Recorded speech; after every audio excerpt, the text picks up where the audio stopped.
présenter, d'abord, bienvenue à tous là, à ce midi causerie. Ce midi, on a un invité que peut-être parmi vous, vous ne connaissez pas. C'est Dr. Denis Harvey. Et puis, je vais vous le présenter. Je vais faire son mini CV parce que c'est une personne quand même qui a marqué la faculté.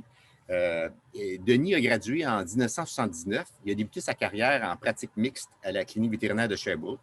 En 81, il s'est joint à la faculté ici comme chargé de cours. J'ai vu ça dans ton CV, Denis. Je ne savais pas que ça existait, le titre chargé de cours ici. Ben oui. Et clinicien en ambulatoire, tout en complétant une maîtrise en reproduction au CRRA.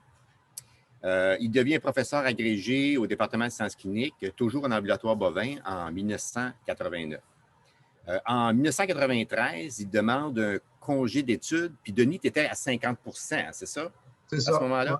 Ouais, donc, 50 il a décidé de faire un PhD, un doctorat en technologie éducative, qu'il va obtenir en 97. Mais pendant ce temps-là, il faisait quand même de la clinique ambulatoire. Il dépose, c'est ça qui est vraiment particulier, là, il dépose la première thèse multimédia sous forme de CD-ROM et obtient une bourse d'excellence pour la meilleure thèse de doctorat en technologie éducative. À son retour à la faculté en 1997, il fonde le laboratoire d'intégration en technologie informatique et enseignement médical. Ce laboratoire-là, on pourrait en parler longtemps. Là. Il a été très innovateur. Il y a eu des projets pan-canadiens grâce à ce laboratoire-là.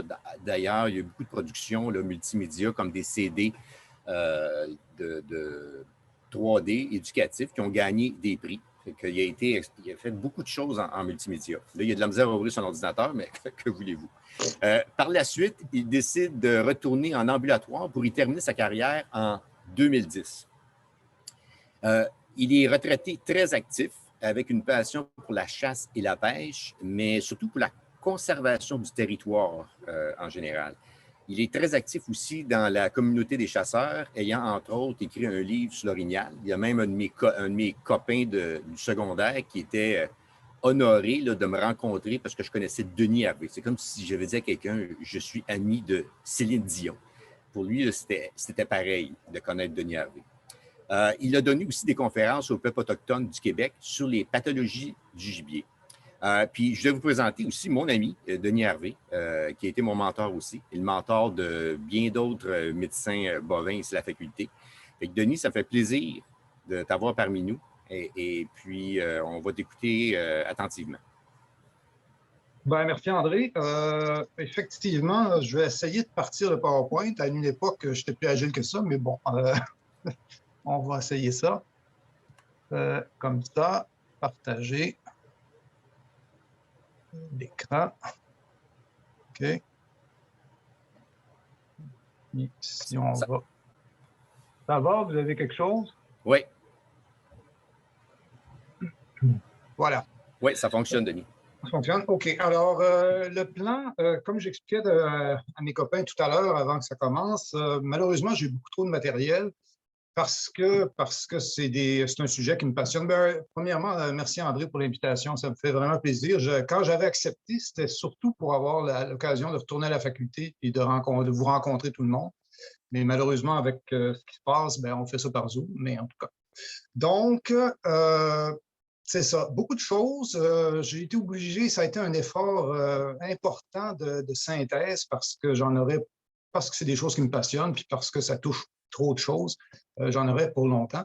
Le titre que j'ai donné, c'est pour être accrocheur, en fait, parce que évidemment, c'est pas vrai qu'on a tout faux. Il y a pas mal de choses qui fonctionnent bien, mais il y en a d'autres sur lesquelles on devrait réfléchir. Et puis, je vais être obligé en 50 minutes là, de faire un peu un survol, je m'en excuse. Mais bon, si ça peut susciter des discussions puis des réflexions, bien, tant mieux. Alors, pourquoi je m'intéresse à ces sujets-là? Bon, comme André a dit, j'ai été vétérinaire pendant longtemps dans les animaux de production. J'ai toujours été très sensible ou intéressé aux implications écologiques et pour la santé humaine des productions animales. Alors, ça, depuis tout le temps, j'ai lu puis j'ai archivé de l'information là-dessus. Et puis, bon, j'ai eu la chance, comme André disait, de travailler depuis une dizaine d'années avec les communautés autochtones. C'est vraiment une chance, parce que c'est des gens qu'on devrait connaître.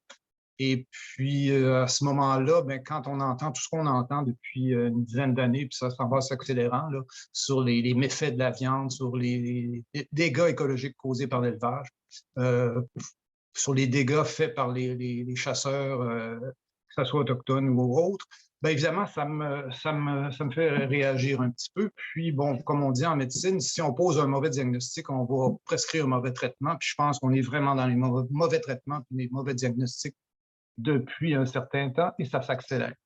Un peu, ça, c'est juste un peu pour... si on m'arrivait avec une étude qui me montrait que des chercheurs sérieux ont publié dans une grosse revue que le bambou est cancérigène pour les pandas, puis qu'il faudrait les nourrir avec du quinoa puis des avocats, puis que ça serait plus écologique, ben, je dirais oui, d'accord, mais j'ai besoin de voir les données parce que ça me surprend. Ben, c'est un peu la même chose quand on parle d'écologie, quand on parle de bovins, puis quand on parle de santé humaine. Je pense que je veux voir les données, puis c'est ce que j'ai fait depuis un bout de temps, puis c'est ce que je vais essayer de vous présenter rapidement.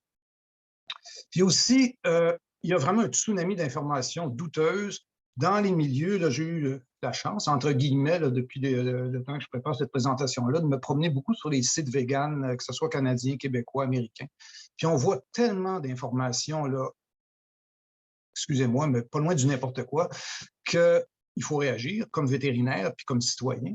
Et puis j'ai bien aimé, j'aime bien cette citation-là qui n'est pas de moi, là, mais il en va des données comme des gens. Si on les torture assez, ils vont finir par dire ce qu'on veut entendre. Puis ça, c'est vraiment, là, quand on regarde la littérature, puis même la littérature scientifique, puis les journalistes scientifiques, je trouve qu'il y a un peu une dérive. Puis là, comprenez-moi bien, là, je ne suis pas complotiste ou quoi que ce soit, mais il y a quand même un effort à faire pour retourner un peu aux données puis avoir des analyses qui tiennent. Et puis évidemment, ben, il y a une tendance lourde, forte. Puis là, malheureusement, moi, j'habite en ville là, depuis un certain temps, même si je passe 2 mois par année en forêt. Puis je suis en contact avec beaucoup d'urbanisés qui ont perdu le contact avec la nature, qui connaissent plus les lois fondamentales, comment ça fonctionne comment. Là. Et puis, cette photo-là, là, quand on voit, ils sont jeunes, ils sont beaux, ils ont Internet haute vitesse, ils ont sans doute, ces gens-là, une voiture électrique ou hybride. Ils habitent près d'un Rachel Berry, puis d'un marché bio. Alors, ces gens-là vont nous dire ce qu'il faut faire. Et puis ça, j'avoue que ça me fait réagir pas mal. Quand on voit, puis ça, c'est pris directement de Vegan Québec, là, ces gens-là veulent sauver des vies. Ce n'est pas juste être bien dans leur peau, ils veulent sauver des vies, ils veulent aider la planète, puis ils veulent donner l'exemple aux autres. Ça, c'est très important, c'est messianique. Alors, permettez-moi de réagir à tout ça. Donc, on commence. Ce qu'on voit beaucoup dans la littérature végane, c'est la hiérarchie sanitaire, écologique et éthique des différents régimes alimentaires. Puis ça m'agace au plus haut point. On met les carnivores, on voit une petite vache, c'est parce qu'on la mange, la vache. En bas, ça, c'est vraiment ce qu'il y a de plus bas dans l'échelle. Et puis quand on monte, plus c'est noble, plus c'est sain et mieux c'est. Puis ça, c'est beaucoup ce qu'on entend de plus en plus. Puis je pense qu'il faut réagir à ça. Il faut comprendre que dans la nature, il n'y a pas de hiérarchie ni sanitaire, ni écologique, ni éthique, il y a seulement de la faim. Alors, si on pose un mauvais diagnostic, encore là, on va prescrire le mauvais traitement. Et puis, ce qu'on voit aussi, puis ça fait longtemps, là, vous la connaissez, cette pyramide alimentaire-là, puis les recommandations de l'Institut de cardiologie. Je ne dis pas que c'est mauvais, là, non. Mais il reste que quand on dit que c'est ça qu'il faut faire, il faut que c'est ça vers quoi l'humanité doit se diriger. Permettez-moi d'avoir des petites réserves. Alors, une chose dont on entend souvent parler, c'est la merveilleuse diète méditerranéenne qui devrait toutes nous sauver, ou les guides alimentaires, je vais revenir là-dessus. Bon, est-ce que c'est fondé sur des données sérieuses? Juste pour m'amuser, je vous donne ici un guide alimentaire Innu. Je l'ai même mis en français pour ceux qui lisent pas l'Innu ici. Là. Donc, ça vient de mes amis des Coinichit sur la Côte-Nord. Quand on regarde ça, manger sainement, bien cuisiné, la nourriture traditionnelle, bonne pour nous, soyons fiers des ressources de notre territoire, tu disais, ben, on s'éloigne du guide alimentaire. Quand on voit dans la diète Innu que c'est du gibier, un petit peu de petits fruits, de framboises, de bleuets, de choses comme ça à l'automne, puis le reste du temps, c'est du poisson et du gibier. On est très, très loin de ce qui est recommandé comme ce qui devrait être sain pour l'humanité.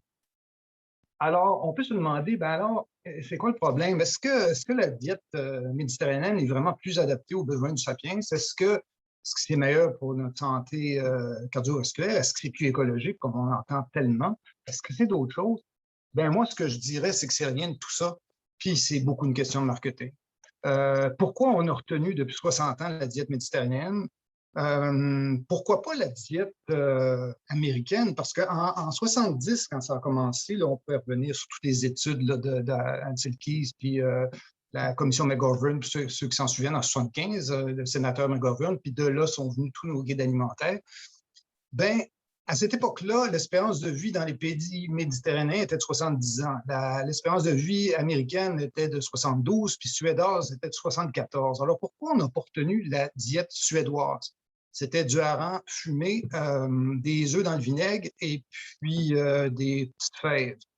Ça, je disais, un médecin suédois qui rigolait de ça. Quand même 4 ans de plus que la diète méditerranéenne, quand c'est ça l'objectif de vivre longtemps et en santé, mais non, ça n'a pas été retenu. Alors, question de marketing. Puis ça, je vais essayer de... Je sais que ça peut sembler provocateur, mais je le suis un peu de toute façon. Du choc des idées jaillira la lumière.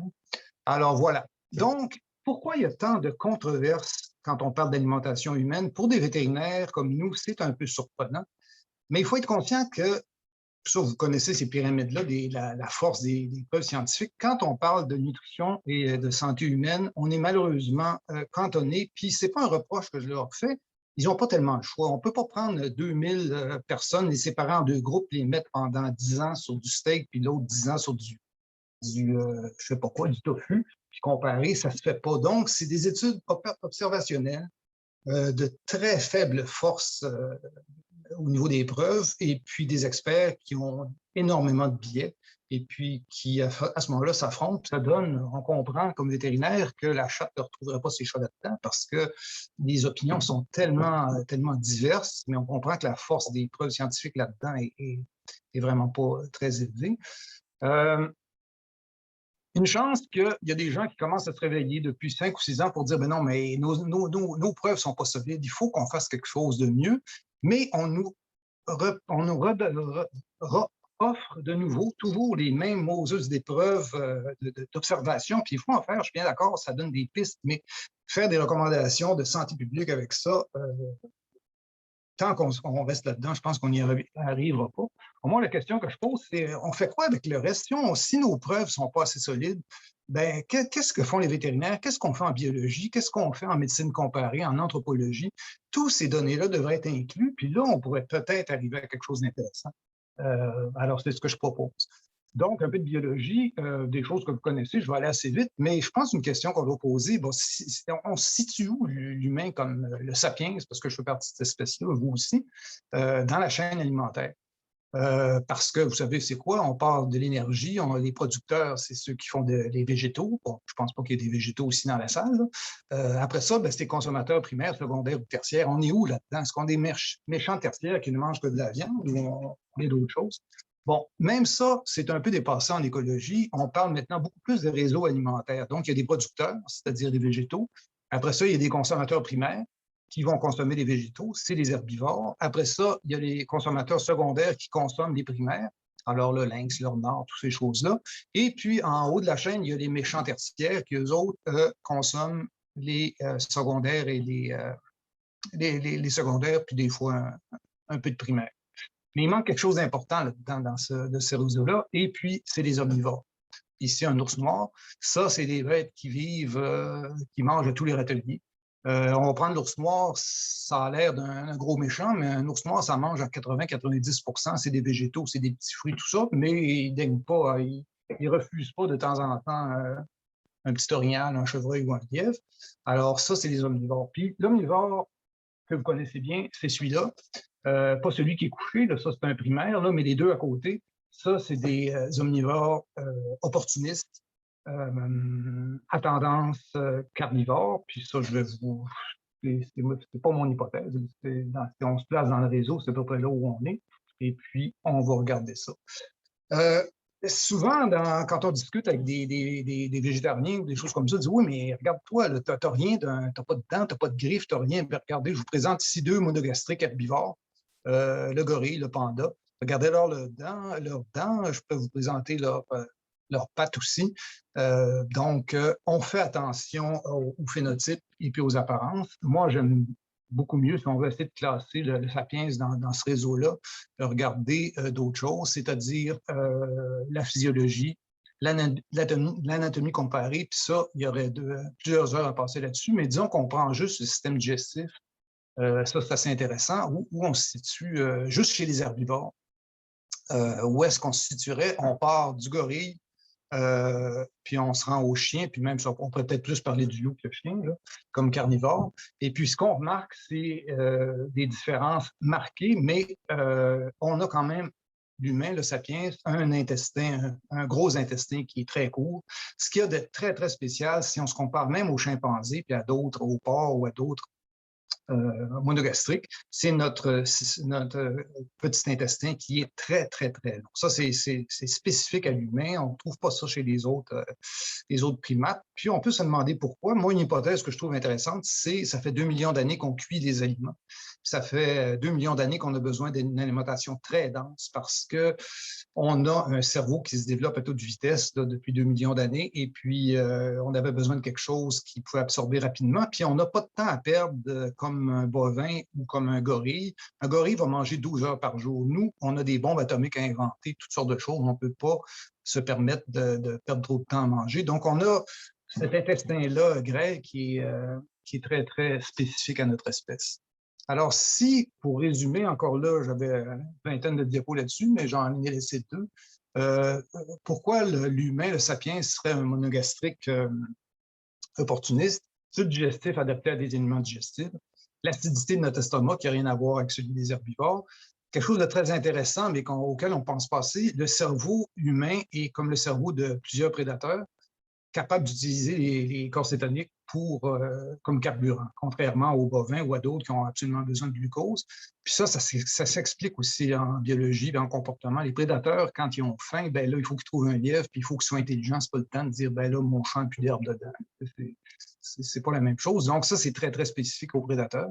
Besoin d'acides aminés, je vais revenir en détail là-dessus, assez spécifique qu'on trouve à peu près exclusivement dans les produits animaux, à moins d'habiter à côté d'un Rachel Berry, comme je disais tout à l'heure. Des acides gras aussi, oméga 3, qu'on ne trouve que dans les aliments animaux. Et puis, on pourrait continuer comme ça longtemps. Donc, je pense que les preuves sont difficilement... le jury a débattu là-dessus. Mais on pourrait en parler plus longtemps.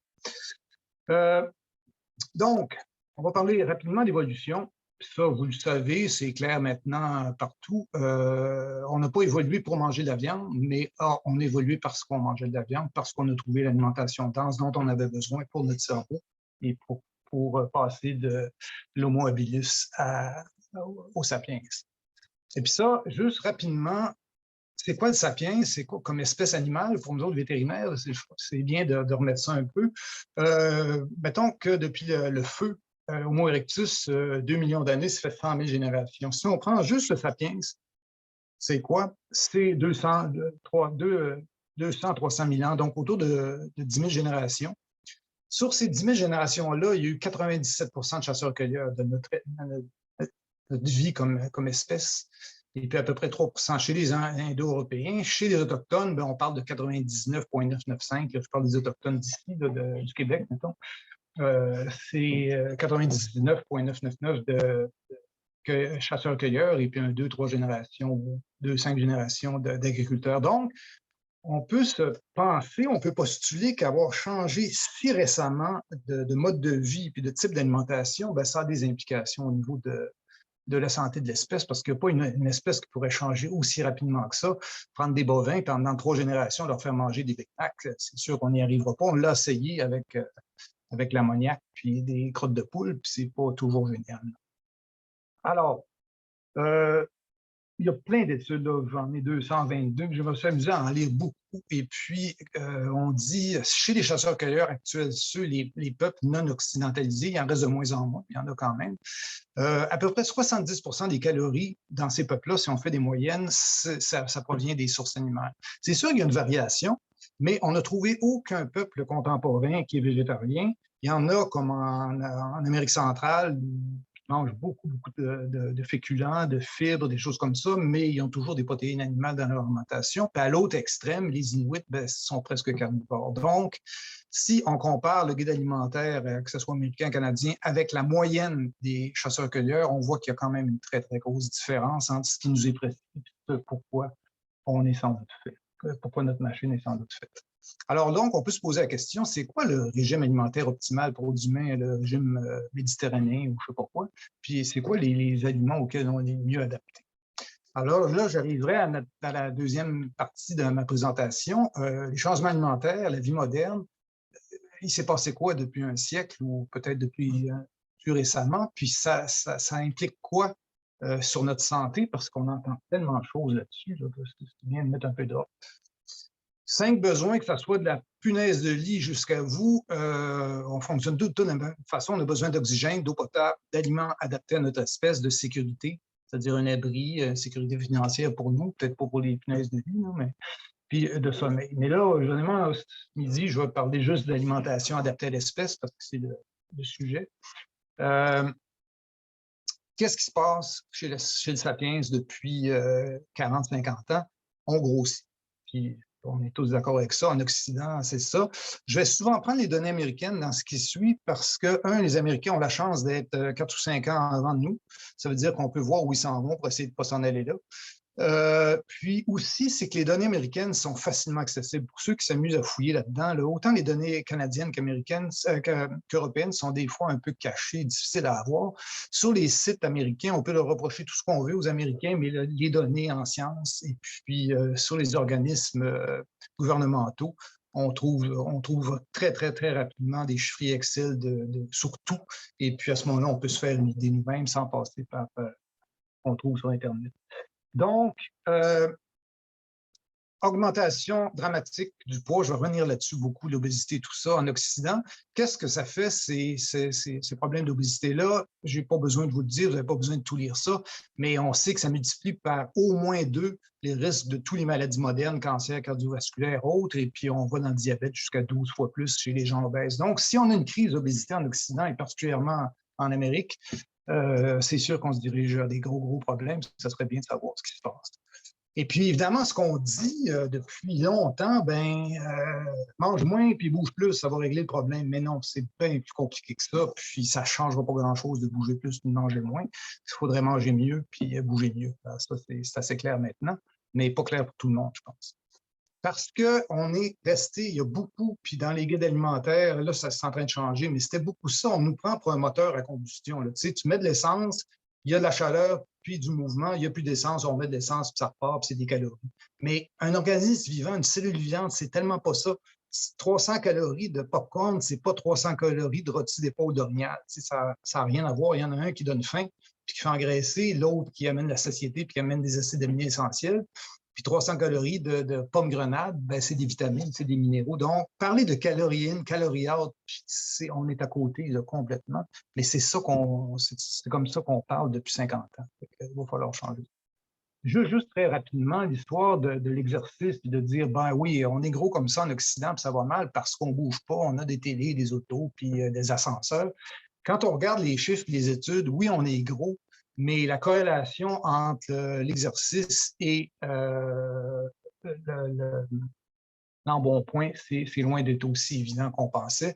Puis, il y a plein d'études là, que j'aurais pu ressortir. Le pourcentage de gras corporel varie très significativement si on compare les Occidentaux avec des gens à la campagne puis des chasseurs-cueilleurs contemporains. Mais pas la quantité d'activité physique. Ça, je sais que ça va en surprendre, mais c'est assez clair dans la littérature. Et puis, il y a une remise en question récente, mais qui est salutaire, de toute cette histoire de calories in, calories out et puis obésité. On est à côté de nos pompes, si c'est ça qu'on pense. Puis, petit exemple, terminer ça. L'exercice depuis, disons, aux États-Unis, c'est sûr qu'on est très en bas de ce qu'il faudrait faire. Puis je ne veux pas dire que l'exercice n'est pas essentiel à une santé mentale, physique sans doute, mais pas pour le poids. Parce qu'on regarde que l'exercice augmente dans la société américaine et puis le diabète augmente à la même vitesse. Alors, il y a quelque chose. Alors, si on parle de changement alimentaire, on ne peut pas passer à côté des guides alimentaires. Puis ça, c'est assez amusant. Le guide alimentaire, le premier canadien, c'est en 1942, puis le dernier, c'est en 2019. Jusqu'en 79 aux États-Unis, 82 au Canada, le problème, c'était les déficits alimentaires. Ça faisait longtemps que ça durait. La Deuxième Guerre mondiale, je pense, dans l'armée britannique, 30 des recrues étaient refusés parce qu'ils étaient rachitiques, parce qu'il leur manquait des dents, parce qu'il y avait toutes sortes de problèmes. Et puis, en 2015, je voyais des chiffres dans l'armée américaine, 30 des recrues sont refusés parce qu'ils sont trop grosses puis pas assez en forme physique. Alors, il y a eu des changements dans populationnel. Puis donc, de 42 à 79-80, les guides alimentaires, c'était pour essayer de combler ces déficits-là. Puis maintenant, c'est d'autres choses. Ce qu'on veut, c'est lutter contre les maladies chroniques parce qu'il y a une épidémie de maladies chroniques, apparemment. Là. Et puis, c'est là-dessus qu'on travaille. Puis, c'est assez amusant, là. Je n'avais pas besoin de dire tout ça, mais quand on lit le guide alimentaire de 42, puis moi, j'ai un peu grandi là-dedans dans les années 50, c'était ça. C'était 1 litre de lait par jour. C'était des patates. C'était bon, des patates. Et puis, c'était des petits pois en canne, et puis des cornflakes Kellogg, puis 4 tranches de pain. Alors, vous voyez ça, des œufs. Et puis, notre fameuse cuillerée, ceux de mon âge, là, ont connu ça, la cuillerée d'huile de foie de morue, ce qu'il fallait prendre. C'était pas bon. Et puis, bon, à partir de 82, quand les autorités sanitaires ont décidé que non, c'était plus des déficits, c'était vraiment qu'il fallait faire la pyramide et puis il fallait combattre les maladies cardiaques et puis l'obésité, tout ça. Bien, on a changé. Là. On est avec les pyramides et puis les portions de fruits et légumes. 2019, ça a changé encore. Moi, je pense que c'est pour le mieux, mais j'en parlerai pas beaucoup parce que c'est trop récent.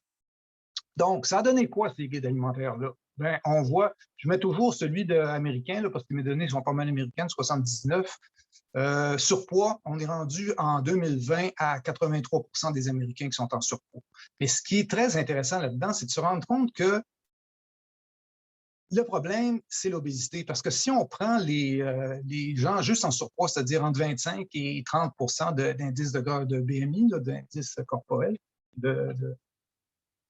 quoi BMI en français, ça va me revenir, mais en tout cas, ça n'a pas tellement bougé. Alors, tu dis, bon, c'est pas ça, c'est les obèses le problème. Mais non, il faut aller plus loin que ça parce que chez les gens normaux, de poids presque normaux, là, entre 25 et 30, ce qui a changé beaucoup depuis 60 ans, c'est la masse musculaire qui a fondu puis que ça a été remplacé par le gras. Donc, on a le même poids, mais on est beaucoup plus mou qu'on était. Et puis, surtout, puis ça, c'est vraiment intéressant, la distribution des gras qui était sous-cutané il y a 50 ans est beaucoup plus maintenant interne, viscérale.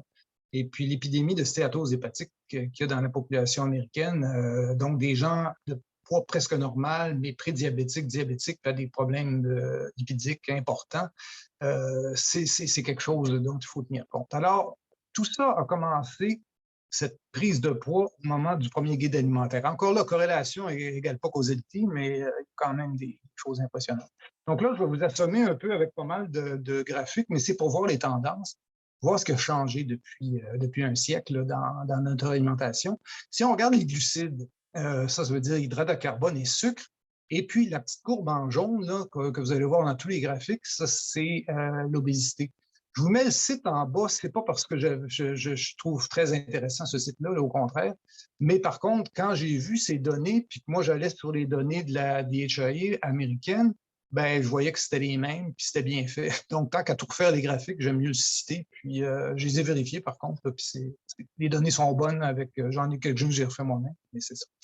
Donc, il se passe quoi? Guide alimentaire, boum, explosion de l'obésité. Alors, on se dit, oh, attention, sucre, hydrate de carbone, on y est.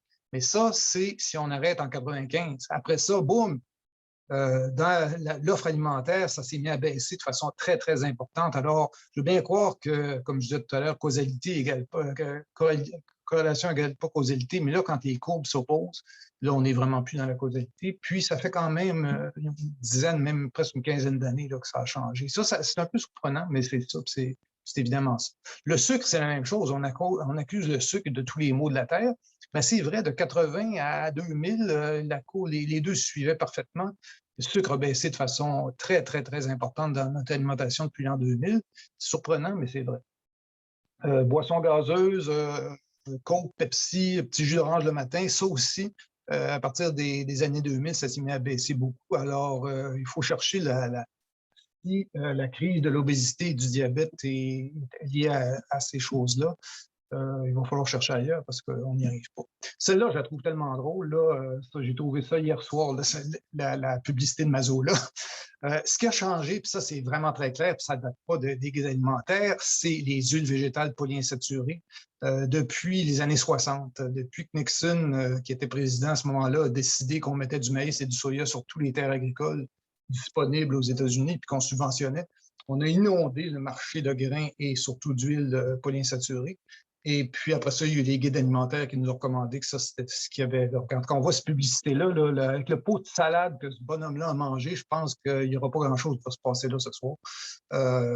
Puis il va y avoir pas mal d'huile végétale aussi. Alors, bon, si à l'époque on disait que c'était pour sa santé, maintenant on sait que pas l'idée du siècle, mais c'est très fort. Donc, huile végétale,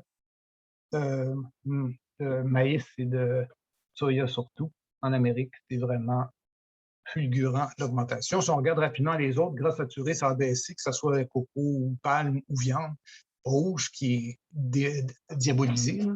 Ça a baissé quand même pas mal, puis ça va à l'opposé de ce qu'on voit pour l'obésité. Les protéines alimentaires aussi ont baissé, pas autant, mais que ce soit végétal ou animal, ça a baissé beaucoup.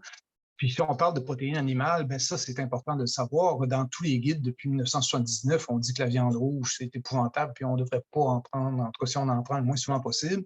Et puis, ce qui est encore acceptable, une excuse pour mes confrères là, qui travaillent dans la volaille et le porc, ben, c'est la volaille. Puis c'est vrai que c'est des bonnes protéines et tout ça. Mais ça a augmenté de façon très, très, très importante en Amérique du Nord. Le porc, je ne l'ai pas mis là-dessus, mais c'est resté à peu près stable, la consommation là, depuis 40 ou 50 ans. Les noix, ça a augmenté. Les œufs, ça n'a pas bougé beaucoup. Là, ça remonte un petit peu en ce moment. Mais ce qu'il faut se souvenir, c'est vraiment la viande rouge, la viande de bœuf qui a baissé de façon très, très importante dans notre offre alimentaire. Et puis ça a suivi toutes sortes de choses comme la B12. Puis on sait que la B12, c'est quelque chose, un élément à la limite dans l'alimentation humaine. Ça a baissé de façon importante depuis les 30 ou 40 dernières années, sans doute à cause de la baisse de la consommation de viande rouge. Le lait, ben ça, on le sait, commence à baisser depuis 40 ans. Et puis, ce que ça a fait aussi, c'est une baisse du calcium disponible encore là dans l'offre alimentaire. Alors, c'est toutes des choses, puis je termine avec ça, des microéléments, potassium, vitamine A, calcium, c'est toutes des choses qui ont baissé de façon très, très significative depuis l'avènement de nos guides alimentaires.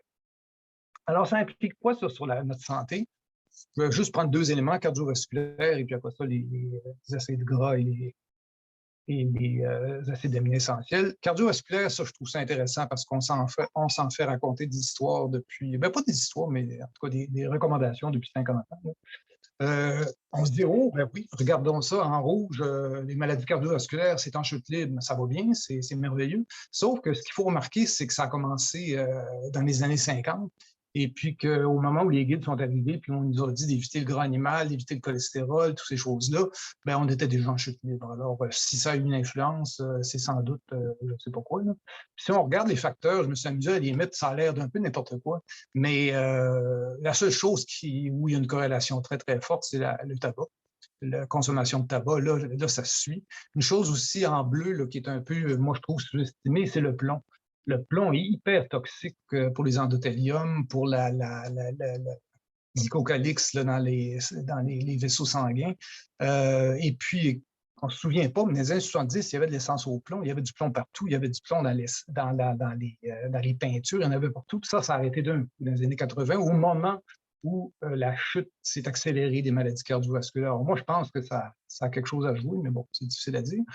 Puis ce qui est amusant à voir aussi, c'est qu'on disait on dit, puis c'est vrai, que l'obésité est un facteur de risque important pour les maladies cardiovasculaires, mais là, l'obésité augmente à toute vitesse, puis les maladies cardiovasculaires baissent. Alors, il se passe quoi? Mais pour être honnête, les maladies cardiovasculaires ont l'air de commencer à remonter tranquillement, puis peut-être qu'on commence à payer pour l'obésité, mais disons que le jury délibère encore. Alors, ça, c'était pour les maladies cardiaques. Ça, c'est quelque chose, moi, qui m'intéresse beaucoup, m'intéressant la viande sauvage et puis les rapports oméga 3, oméga 6 dans notre alimentation, puis dans l'alimentation des monogastriques. Il se passe quoi avec ça? Excusez cette diapo, là, mais je veux juste la résumer, c'est que les acides gras, il y en a, vous savez c'est quoi, le glycérol, puis 3 acides gras, ça fait une molécule de graisse. Là. Il y en a des acides gras saturés. qui sont non essentiels, ça veut dire qu'on peut les synthétiser. Et puis, ça a des rôles, même si c'est diabolisé complètement là, dans les guides, puis par beaucoup de cardiologues et toutes sortes de monde, on a besoin de gras saturés. Si on les a pas, on va les synthétiser, mais on a besoin pour le cerveau, pour toutes sortes de fonctions. Vous le savez autant que moi. Après ça, il y a les gras monosaturés qui ne sont pas essentiels, qu'on trouve dans l'alimentation, la fameuse huile d'olive. Puis il y a beaucoup de documentation assez sérieuse pour montrer qu'effectivement, c'est assez intéressant au niveau de la santé humaine. L'huile d'olive, puis moi, ce que j'aime bien, c'est gras d'ours. Pour ceux qui consomment du gras d'ours, c'est de l'huile d'olive, mais avec en plus des oméga-3 dedans. Au niveau de l'acide oléique, c'est à la même concentration. Donc, ça, c'est des non essentiels. Et dans les essentiels, ça veut dire il faut qu'on les ait de l'alimentation parce qu'on les a pas, on ne peut pas les synthétiser. Bien, il y a les oméga-3, oméga-6.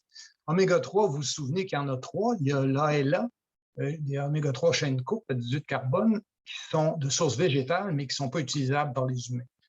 Ça, c'est important parce que quand on me dit il y a plein d'oméga-3 dans la graine de lin, dans ça, oui, mais c'est de l'ALA, puis l'ALA est converti en APA, DHA à 2 à 3 selon les études. Puis quelque chose de bien amusant, j'ai peut-être pas le temps, mais je vais en parler vite, c'est très variable d'une population à l'autre, puis entre les hommes et les femmes aussi, il y a une assez bonne différence. Mais bon. Après ça, oméga-6, c'est pas un poison. Oméga-6, on en a besoin, pro-inflammatoire, mais on a besoin d'inflammation, tout ça. Donc, on prend ça où, ces choses-là? C'est super intéressant de voir ça, c'est que chez les chasseurs-cueilleurs, on était à un rapport d'à peu près 1 oméga-3, oméga-6. Avec l'agriculture, on est passé à 10 à 1 à peu près. Et puis maintenant, dans l'alimentation occidentale, bon, on est autour de même, on est aux États-Unis à 20 oméga-6 pour un oméga-3. Donc, on peut s'attendre à ce que ça amène des problèmes. Ça. Puis, les problèmes que ces débalancements-là amènent, ben, c'est les maladies modernes qu'on connaît, dont l'obésité, maladie cardiaque. Alors, il y a vraiment une question de déséquilibre en ce moment dans nos ratios oméga-6, oméga-3 qui sont. Où est-ce qu'on prend ça, ces oméga-là? Bien, si on regarde les huiles végétales, celles qu'on connaît, maïs, soya, ben, c'est des oméga-6 en grande quantité. Il y a un petit peu d'oméga-3, mais c'est de l'ALA, comme je vous disais, qui n'est pas absorbé. Et puis, il y en a quelques-uns, comme l'huile d'olive, quelques-unes, comme l'huile d'olive, ben là, on a beaucoup d'oméga-9, puis c'est effectivement très intéressant. Puis d'autres, comme le coco, c'est des gras saturés. Encore là, ce n'est pas un poison, on en a besoin. C'est une question de quantité. Puis, qu'est-ce qu'on consomme aux États-Unis? Ben, c'est la moitié de ce qui est consommé en huile, c'est de l'huile de soya et canola puis de maïs. On a fait presque les 3/4 de ce qui est consommé aux États-Unis. Donc, on consomme des oméga-6 en quantité industrielle, c'est le cas de le dire. Puis ça, c'est vraiment amusant. Il y a plusieurs études qui ont été comme ça avec des biopsies dans les années 60 jusqu'à récemment pour voir comment la composition du gras chez les Occidentaux, chez les Américains est en train de changer. Puis ça a des implications physiologiques. Là, je n'aurai pas le temps de m'étendre là-dessus, mais sur les membranes cellulaires, sur toutes sortes de choses. Le fait d'être complètement débalancé oméga-3, oméga-6, ça amène des problèmes dramatiques. Et puis, c'est clair, on prend des biopsies de gras humains. Et puis, on n'a absolument plus le même gras que nos arrière-grands-parents ou même que nos grands-parents. Et puis, ça a des conséquences. OK, c'était ça pour les gras. Une autre chose que je voudrais rapidement passer, c'est, on dit, là, avec les Meatless Monday, puis tout ce qu'on voit partout, là, si je veux sauver la planète puis ma santé, il faut baisser la consommation de viande. Puis, il y a plusieurs organismes, l'OMS, entre autres, qui a classé les viandes transformées niveau 1 cancérigène à prouver. Tu dis, non, mais c'est quoi, là? Tu regardes les études, les viandes transformées, peut-être. Il y a peut-être une piste. C'est 17 d'augmentation du risque relatif de cancer du côlon. Mais je ne sais pas s'il y a des épidémiologistes dans la salle, mais 17 d'augmentation de risque relatif, là, on n'est pas dans le significatif. En tout cas, c'est pas fort fort.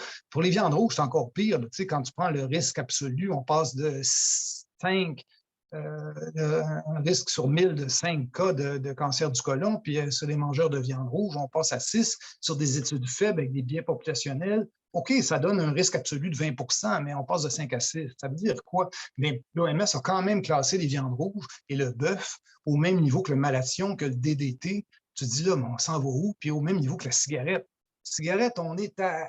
Encore là, il n'y a pas de preuve formelle, mais quand on a un risque relatif de 2000 on peut penser que là, on est dans la causalité. Là. Puis mettre la viande rouge avec pas la viande rouge, c'est-à-dire les viandes transformées avec la cigarette, tu as l'air de dire, en tout cas, là, tu te dis, c'est pas scientifique. Là, on parle de politique. On pourrait jaser de ça longtemps.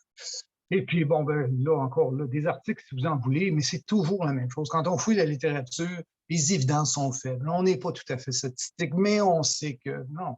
Regardez les données, puis on les a pas. Puis on les a pas parce qu'on n'a pas les outils encore pour les avoir. Puis c'est pour ça que je plaide. Il faut regarder ce que j'ai dit tout à l'heure, l'écologie, la biologie de cette espèce-là, si on veut avoir quelque chose d'intelligent. Donc, on parlait de protéines.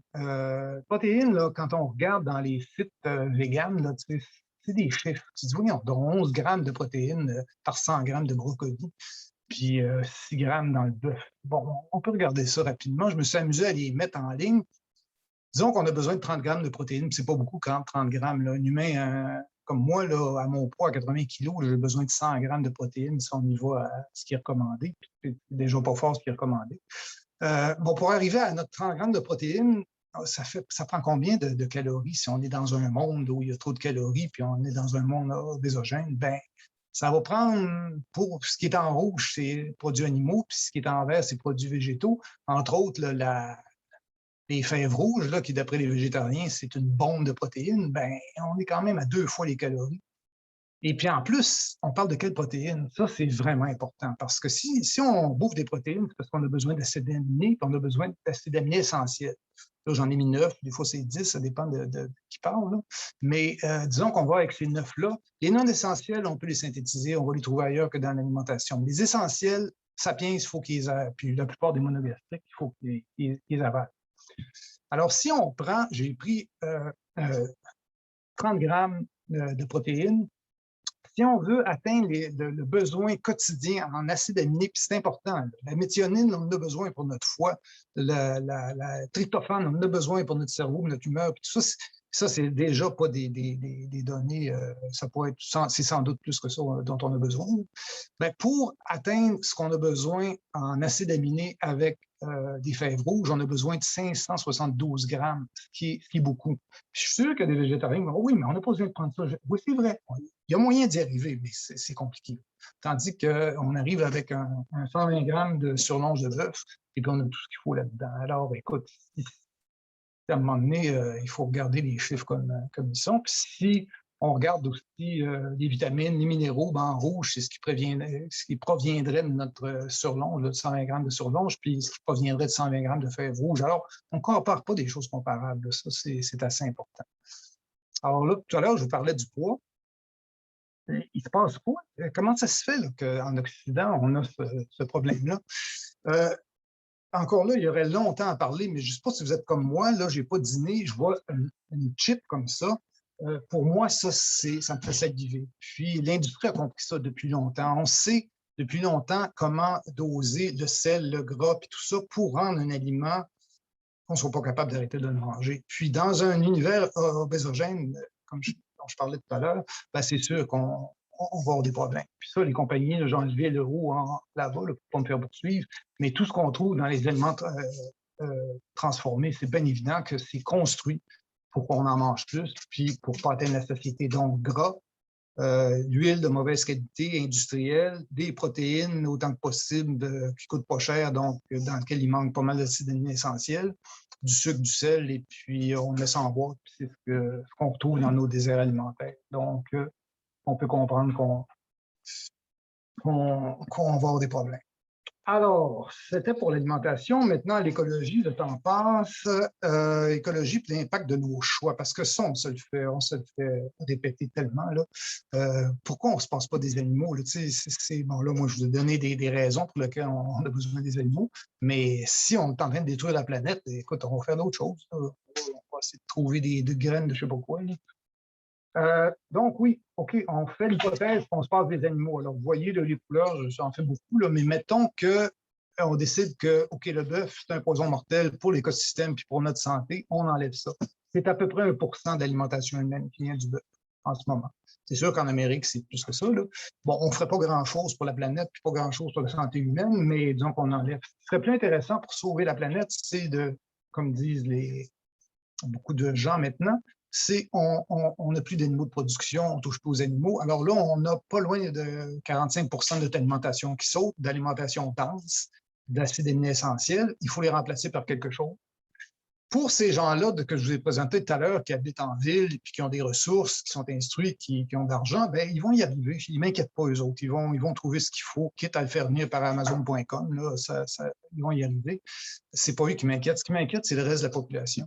On va remplacer ça par quoi si on sort les animaux? Ça va être par de l'huile puis des grains, parce qu'on peut pas, on n'a pas des terres, je vais en parler en 2 minutes, on n'a pas des terres pour faire d'autres choses. Et puis, c'est ce qu'on a. Donc, ça va être de l'huile. Ça veut dire à peu près, si on s'amuse à faire des calculs rapides, à peu près 1000 calories de plus sur des Américains qui sont déjà à 3600 calories par jour. Rendu à 4600, ça n'a plus d'allure. Là, on va dîner des patates, ça ne marche pas. Donc, il faut réfléchir à ça. Alors, on reproche quoi aux animaux? Dégradation des sols, modélisation des surfaces, consommation d'aliments, consommation d'eau, GES, le méthane. Puis quand on regarde les statistiques, on dit, je ne comprends pas qu'on puisse manger des animaux quand dans 1 hectare, on peut faire 60 000 kilos de pommes de terre puis juste 280 kilos de bœuf. Un végétarien sauverait 700 000 litres d'eau. Alors, tu regardes ces chiffres-là, tu te dis, ben, voyons donc. On arrête tout de suite. Il n'y a pas de question à se poser. Donc, dégradation des sols. Il faut souligner à gros traits que ce n'est pas juste les animaux qui sont responsables de ça. Les grandes cultures, il y a un gros problème.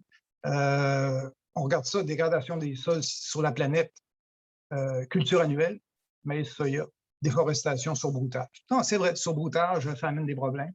Si on met ça par région, par contre, bon, l'Asie, ils sont beaucoup de monde et puis il y a des problèmes, mais ce n'est pas les mêmes problèmes. L'Afrique, l'Europe, l'Amérique du Nord et l'Amérique du Sud. Quand on regarde les responsables, là, ben, les solutions ne sont sans doute pas les mêmes d'une région à l'autre. Alors, revenons chez nous, en Amérique du Nord. Déforestation, c'est terminé, malgré ce qu'on dit, puis malgré ce qu'on entend en ce moment. C'est vrai que la gestion québécoise des forêts, c'est n'importe quoi, là, mais il reste que, en Amérique, en général, puis ceux qui s'intéressent à ce sujet-là, un livre passionnant, Le retour de la forêt et des animaux, c'est très, très impressionnant. Je suis allé récemment, moi, dans une région où je pratiquais à la fin des années 70 en médecine, puis en médecine vétérinaire. Et puis là où il y avait des champs, où il y avait des vaches, bien maintenant, c'est la forêt, c'est des arbres de Noël puis du maïs. Mais beaucoup, beaucoup, beaucoup de forêts. Puis c'est partout comme ça en Amérique, surtout dans l'Est.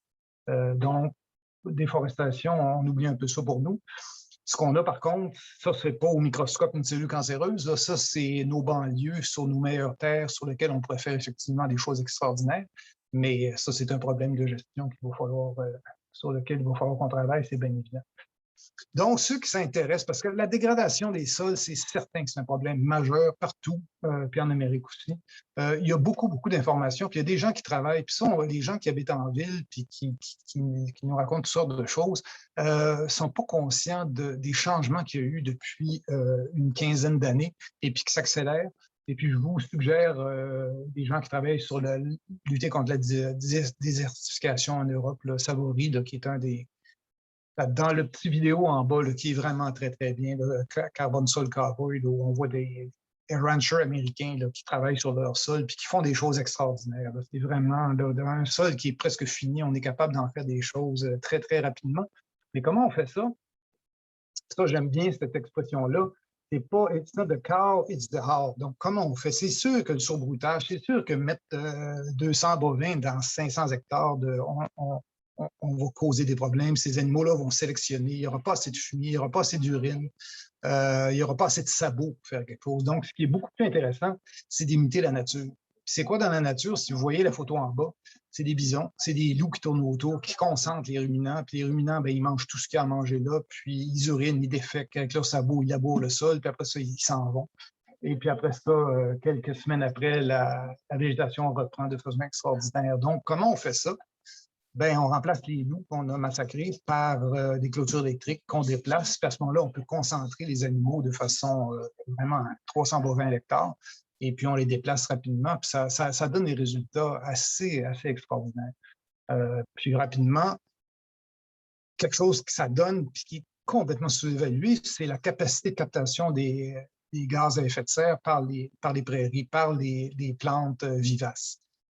Quand on laboure ou quand on surbroute, ben, ce qui arrive, c'est que les plantes meurent, puis le carbone est libéré, puis on n'a pas fait grand-chose. Par contre, si on laisse les plantes pousser, si on laisse la respiration se faire, on laisse les racines croître, puis après ça, on remet des animaux là-dessus, ben là, on a un cycle qui est vraiment important. C'est sans doute plus important que les forêts.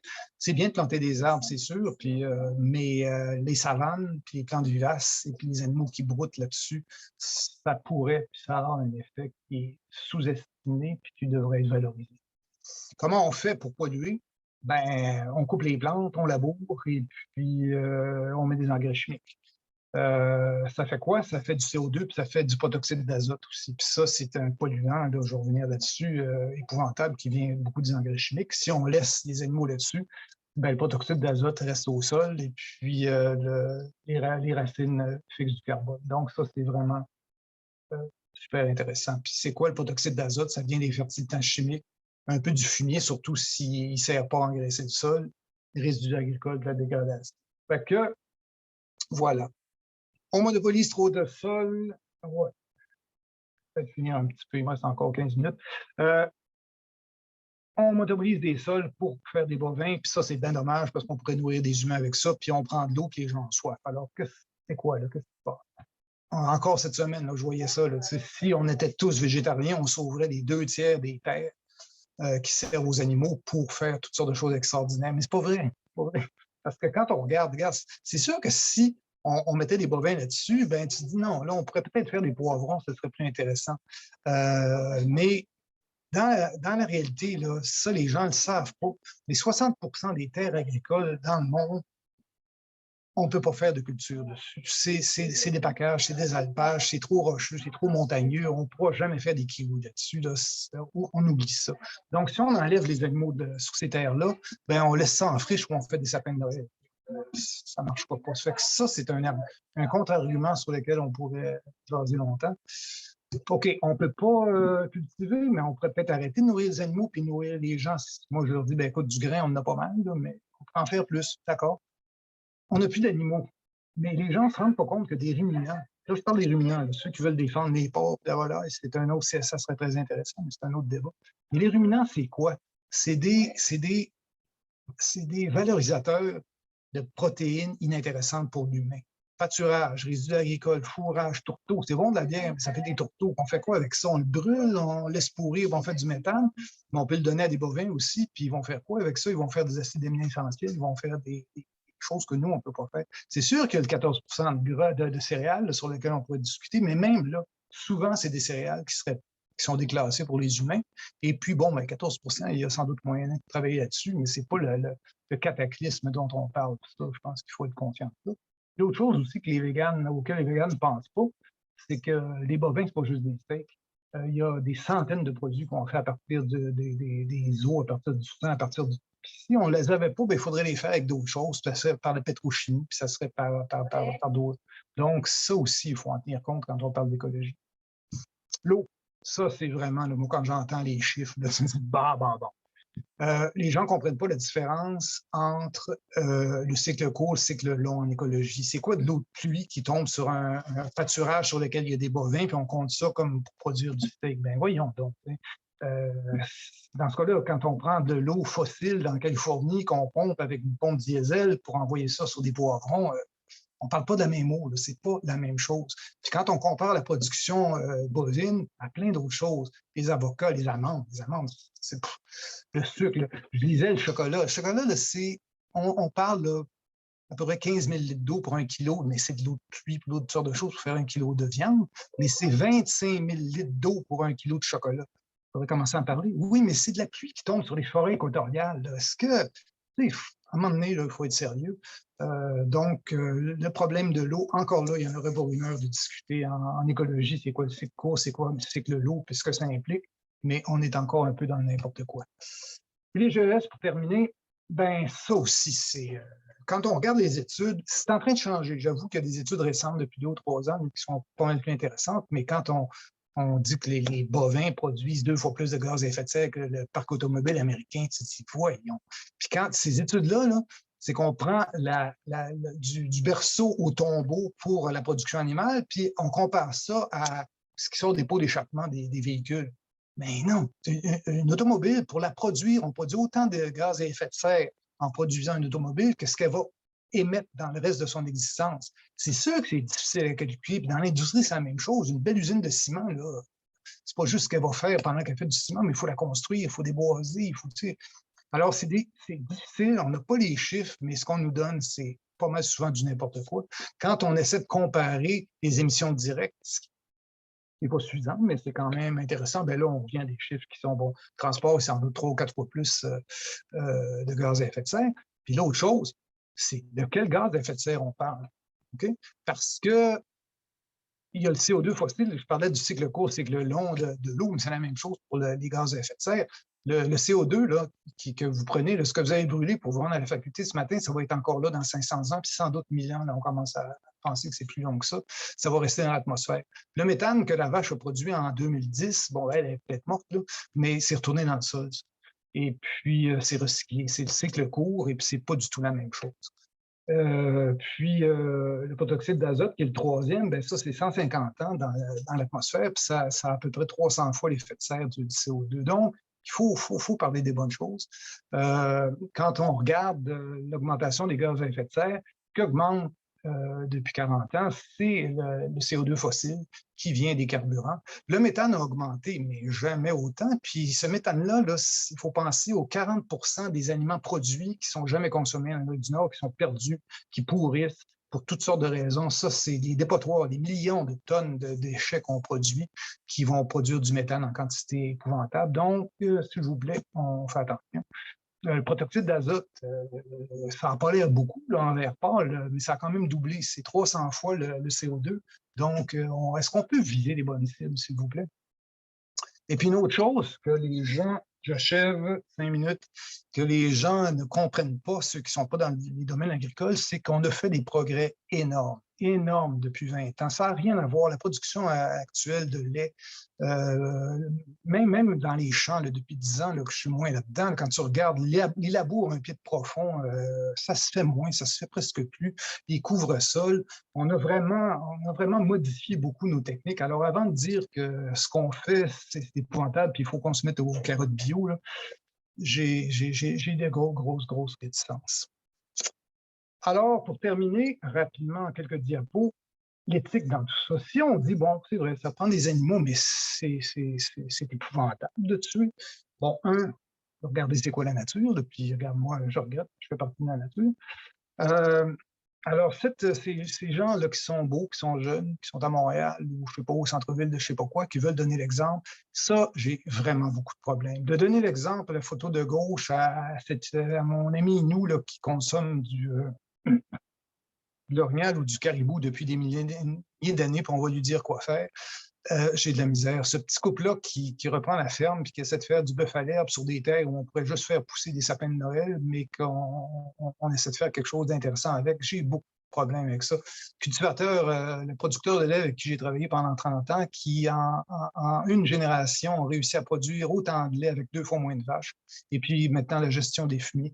Leur donner l'exemple, j'ai beaucoup de problèmes. J'ai encore plus de problèmes quand on me dit, mais on fait quoi avec les 700 millions de personnes qui dépendent sur la Terre d'animaux pour survivre? Pas pour les flatter, là, pour survivre. On fait quoi avec ces gens-là? On leur donne l'exemple. On fait quoi avec les 160 millions d'Autochtones qui, depuis des millénaires, vivent de leur environnement et puis on va leur dire, nous, quoi faire. Puis, pour terminer, on l'a déjà fait, ça, donner l'exemple. On l'a déjà fait dire à des gens comment ils devaient s'habiller, quelle langue ils devaient parler, à quel Dieu ils devaient croire et puis ce qu'ils devaient manger. Ça, on appelait ça les pensionnats autochtones. Puis, ça n'a pas juste été un échec, ça a été un drame.